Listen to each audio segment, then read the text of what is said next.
I'm Mr. Clifford, and this is Adrian Hill, and welcome to Crash Course Economics.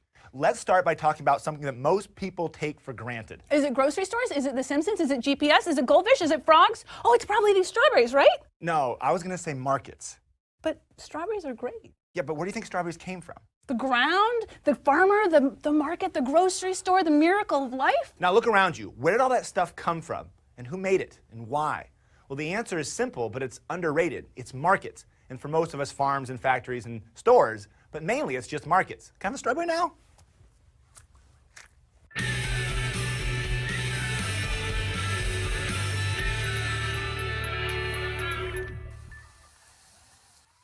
So a market is any place where buyers and sellers meet to exchange goods and services. The key to markets is the concept of voluntary exchange. That is that buyers and sellers willingly decide to make a transaction. Let's say you go to a farmer's market and you buy a box of strawberries for $3. You value the box of strawberries more than the $3 you gave up to get it. The seller valued the $3 more than the box of strawberries. The transaction's a win-win because you got your strawberries and the farmer got his money. You both felt better off. That's voluntary exchange. This same process happens in the labor market. Say that instead of the farmer's market, you bought your strawberries at your local supermarket. The cashier voluntarily decided to work there. He values the $10 an hour he makes there more than he does sitting at home watching The Walking Dead. At the same time, the owner of the store values the labor of the cashier more than the $10 an hour she pays him. And so it goes on and on, all the way up the chain of production, from the driver that delivered the strawberries to the farmer that grew the strawberries to the tractor that the farmer purchased. The point is that markets are everywhere, and most are based on voluntary exchange. The part of all this that most people take for granted is how efficient the system is. Competitive markets turn out to be pretty great about allocating or distributing our scarce resources towards their most efficient use. So if farmers produce like too many strawberries, then the price will fall as sellers try to sell them off. Lower prices means less profit to strawberry farmers, and those farmers will have an incentive to produce something else, like lettuce or Brussels sprouts. So if farmers don't produce enough strawberries, buyers will bid up the price, and the farmers will have an incentive to produce more, which then drives down the price. And that's like magic, except it's not. The information that markets generate to guide a distribution of resources is what economists call price signals. Markets also incentivize the production of high-quality products. If the strawberries are brown and nasty, then no one's going to want to buy them. And if the tractor's a piece of junk, the strawberry farmer is going to tell other farmers to buy some other tractor. Now, ideally, the eventual result of voluntary exchange is that sellers can't make themselves better off without producing something that makes buyers better off. Businesses, in particular large corporations, are often villainized for being greedy, heartless institutions that take advantage of consumers. But if markets are transparent and buyers are free to choose, then businesses will have a hard time taking advantage of people. Now, obviously, greed and deception happen in real life, and there are situations when consumers don't have a choice. But for the most part, if you really don't like the policies or practices of a particular company, then don't shop there. After all, in the free market, every dollar that is spent signals to producers what should be produced and how it should be produced. We've established that prices and profit determine where resources should go. But where do prices come from? Who determines the price of my box of strawberries? To answer that, we're going to draw, get ready for it, supply and demand. Let's go to the runway. There's only one thing you should learn in economics. It's supply and demand. Let's use the market for strawberries to help us understand this concept. Up here on the y-axis, we have the price of strawberries. Down here on the x-axis, we have the quantity of boxes of strawberries. Let's start by looking at buyers and how they respond to a change in price. If the price goes up for strawberries, then some buyers will go buy blueberries or they'll go on that all-bacon diet. The point is, they're going to buy less strawberries. And if the price goes down for strawberries, then people are going to buy more. And this is called the law of demand. When the price goes up, people buy less. When the price goes down, people buy more. On the graph, it's shown by a downward-sloping demand curve. Now let's think about sellers, like the farmer in the farmer's market. If the price of strawberries goes up, then that farmer will make more profit, so he'll have an incentive to produce more strawberries. If the price goes down, then he's not going to want to produce strawberries. That's called the law of supply. And on the graph, it's shown by an upward-sloping supply curve. Now let's put demand and supply together. If the price is really high at $10, then producers would like to produce a lot of strawberries, but consumers won't want to buy them. This mismatch is called a surplus. And if the price goes down for strawberries, let's say down to $1, then buyers want to buy a whole lot, but producers won't have an incentive and they'll produce very little. Again, you have a mismatch, but this one's called a shortage. And there's only one price where the quantity that buyers want to buy is exactly equal to the quantity sellers want to sell. And it's right here where supply equals demand. The price is called the equilibrium price, and quantity is called the equilibrium quantity. Okay, sure your graph makes sense, but the price of strawberries isn't always $3. Sometimes it goes up to $6.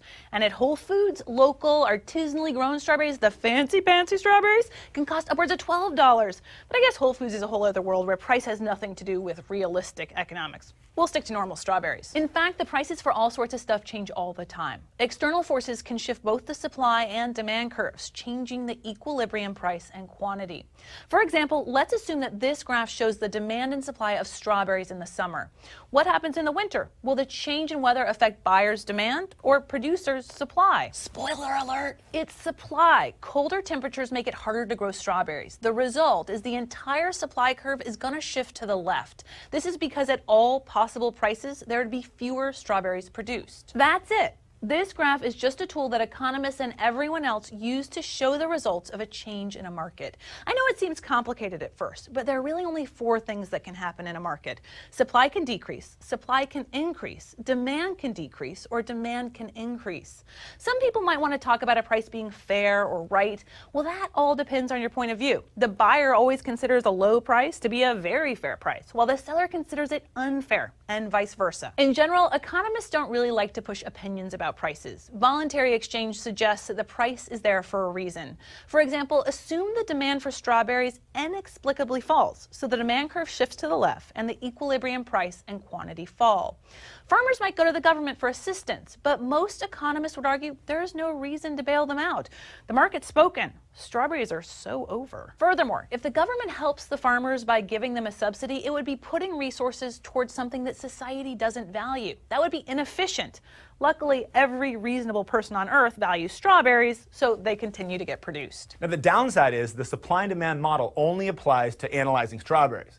No, I'm just joking. It applies to all sorts of stuff. In fact, let's look at a market for a commodity known for its volatility, both because of its fluctuating prices and because sometimes it explodes. Gasoline. Now, when you see gas prices, they're moving all over the board. That's just demand and supply. For example, in 2014, the retail gas prices in the United States fell dramatically. Why? Well, it was demand and supply. The economies of both Europe and China weakened, which decreased the demand for gasoline, shifting the demand curve to the left.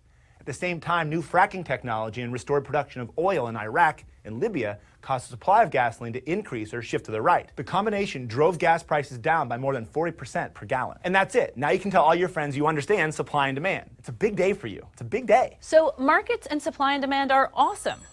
But sometimes they're not awesome. For example, we don't want to use the market approach when it comes to firefighters. 911, what's your emergency? My house is on fire. How much do you charge to put it out? It'll be $10,000. What's your credit card number? They're all melted.